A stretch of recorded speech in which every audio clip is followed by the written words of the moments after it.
ए नाण्या, नाण्या चल मध्ये ये.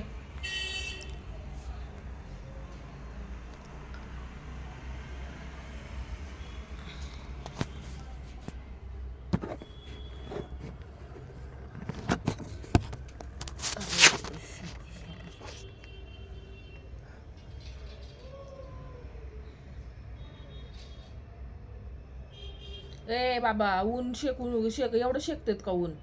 पर कडक ऊन झालं की ये इकडं चल. नानू, ए नानू, थोडस म्हटलं वर्कआउट करायला बसावं तर आमचा नानू बसलाय उन्हामध्ये. नानू म्हणजे माझी लाडकी कॅट. नानू, ए नानू, किती विटामिन डी घेणार आहे? तर मॉर्निंगची सुरुवात मस्त झाली. पौष्टिक आहार खाऊन परत ज्यूस वगैरे अशी सुरुवात मॉर्निंगची. त्यात ऊन हे थोडंसं हेल्थसाठी खूप छान आहे.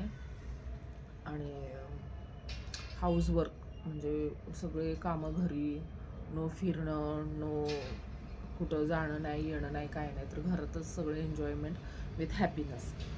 तर आज थोडं लेट झालं वर्कआउटला, तर वर्कआउट नाही करण्यात आला आज.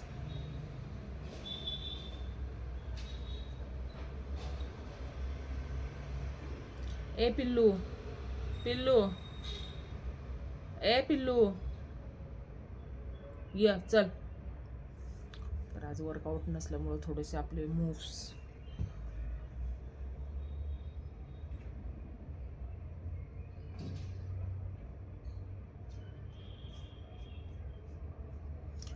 घरातले कामं करून हातच खूप जास्त पेन होतात. तर घरचे कामं करून जास्त कधी भांडे असतात तर हाताने वॉश करायची सवय आहे. कपडे हातानेच पूर्ण वॉश, तर त्यामुळं थोडंसं मसल्स पेन.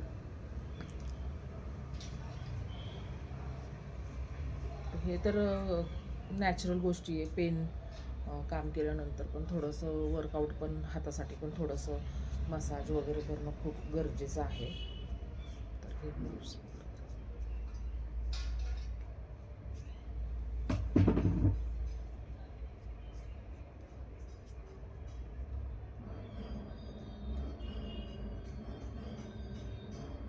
आणि इथं मला नाही वाटत की कुणी इथं स्पेशल पॉईंट आहे कुठं इथं.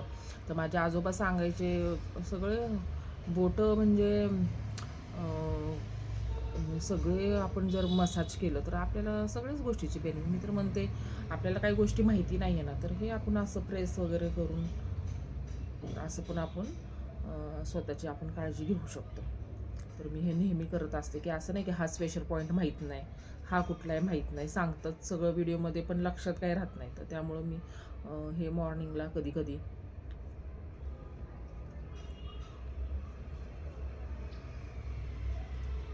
हे आपल्या हेल्थसाठी खूप चांगले. तर 5 मिनटं ह्याच्यासाठी वर्कआउट तर नाही आहे, पण थोडंसं हे स्पेशल पॉईंट्स सगळे आणि थोडे हाताचे मसाज. आणि आपल्या चेस्टसाठी मी नेहमीच ही वाली एक्सरसाइज. आपल्या इथल्या नसा पण न खुलायला पाहिजे, लाजतात लोक, पण परत पुढं जाऊन खूप त्रास होतो. तर इथली एक्सरसाइज वगैरे खूप करणं गरजेचं आहे. तर अशी मॉर्निंगच्या